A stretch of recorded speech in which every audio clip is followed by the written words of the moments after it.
Are you here, divine water dragon? Isn't that obvious, big guy? My girl Raya and I are gonna fix the world. You guys tried really hard to make sure that this film pays homage to Southeast Asia. You went on multiple trips. You've got rambatans in there. You've got night markets. Like, you've got it all. I want to know specifically, like, Adele, like, what was really important to you in terms of like making sure something was in there? I think for me, it was larger than, making sure that one thing was in there. It comes from a bunch of different levels. So with me and my co-writer, Kui Gwen, and we're both have Southeast Asian roots. And also Fons Veerasundar, our head of story, and all the different artists, amazing artists from Southeast Asia or had Southeast Asian roots in our story department, in visual development, in our animation, for animation. We were all able to sort of like even sense when something didn't feel true to the culture that we're being inspired by. Primarily, the two things were that sense of community that that infuses all the countries in Southeast Asia and all the cultures there, and the sense of respect, whether it's like a child with a parent, how people interact with each other, not showing the soles of your feet, not pointing, small little details like this, all add up to this, to a movie that you want to feel is genuine and authentic and really full of love. So whether it was on the script page or the artist putting in the rambutans and the mangosteens and the batik and and even the gestures of the characters and how they act around each other, it really is within the DNA of the whole movie. And I hope even for people who know nothing about Southeast Asia that they are able to sense that love and that authenticity coming through. I mean, I can't give more credit to like our amazing teams that like put so much time, so much research into making sure that that the Southeast Asian cultures that we're celebrating here are seen authentically on the screen. But for myself and for Adele, I think what was so important to us was to put our personal touches onto the film, things that like we took from our homes, from our families, from our mothers and fathers who are strong representatives of these cultures up there. So it was being able to put our kind of personal experiences up on that screen and to create these heroes that are gifts to our children, to be able to see strong Southeast Asian superheroes on screen that they've never gotten to have before. And so we're aware how important that is, and it's been a real blessing to be able to do that. Don, a lot of people from Southeast Asia worked on this movie both as voices and behind the scenes, but there are some people who've said this movie should have an all Southeast Asian cast. How dare you do this, movie without that? Was that something that you guys were conscious of or attempted to do, or like we're trying to work towards? For us, we, just started with, we wanted the best cast to represent these characters, and we cannot be more proud of everybody. And it was really interesting today, at the press conference. I'm not sure if you saw the press conference, but it was the first time that all of us had been together, even though it was Zoom, but because, we've recorded over the course of the last year and a half in everybody's sort of living rooms and in closets and across the board. It was just really wonderful to look at this cast and seeing them so happy about how the film came out and so proud to be a part of it. And we had, obviously it was a difficult experience, working through the pandemic and working in people's homes, and they had to be their own tech support, which is crazy. But we cannot be more proud of this cast and think that they represent their characters in the best possible way. We gave casting a lot of thought. It's one of the key things that you do on a movie, and it's actually really difficult to carry a character with your voice, because most of us, when we act, we rely on our eyes and our face and our body language, and so some great actors can and can't do it. It's something very unique.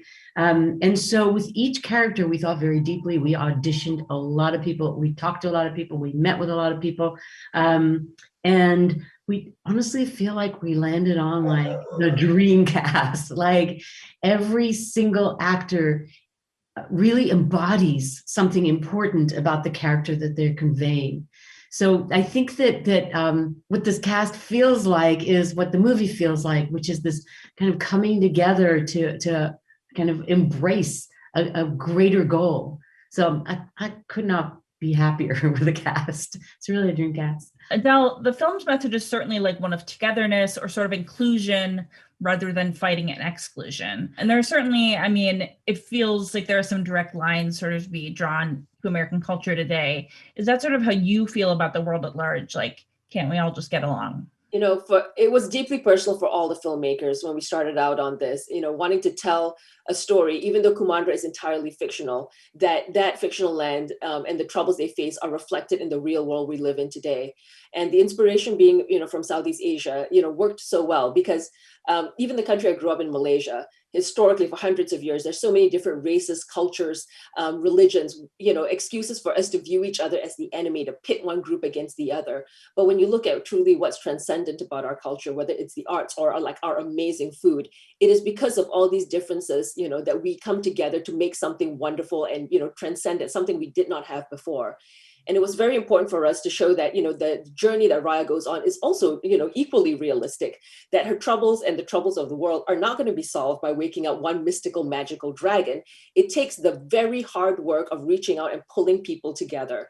And, you know, she does it even though she's been betrayed, even though she's lost the people who are nearest and dearest to her, that she's lost everything that she's loved, that she's been betrayed, that she's failed. But, you know, when push comes to shove at the end of it, she can get past her own anger and resentment and rage. And in that moment, you know, reach out to someone else. And she does that because she is the hero. That is the act of a hero, not being the person with like the largest sword in the room, which, you know, she also has. We started working on this movie about 1.5 years ago. Our team had been around for a little bit longer. But when we were invited to join the project, the movie felt incredibly timely. And in a way that I was very excited about, to be able to talk about the division that existed in this country and the world, the how impossible it felt for people with opposing ideologies to see eye to eye and to find common ground and to want to work together. And then everything that happened last year happened, and every single week we say this, it became more and more relevant. And it felt like our movie was almost reacting to the day, to what was happening in the world, but it wasn't so. Even, you know, inauguration happened, and our new president made his speech just about the need for unity and what it's going to take for us to start being able to coexist again. And he said it was trust. And I remember, you know, I told Don, is like, it sounds like Kui wrote that speech, but he didn't, as far as we know. So no, I mean, the movie really puts people from 5 different worldviews, 5 different cultures, and asks them to see past their differences and learn to work together, learn to coexist, and learn to trust one another. And I just can't really imagine a better message to be putting out into the world, especially when things feel so dire and things feel, you know, dark. I think to be able to put this optimistic movie out there and to hopefully inspire some people, young and not so young, to be able to reach out to someone who they feel like they would never otherwise, or someone who they feel like they're directly opposed to, and try to find some common ground and try to establish that connection. I think it's the most important thing we could be doing right now, and honestly, we could just not be more excited about this coming out next week. To restore peace, I must find the last dragon.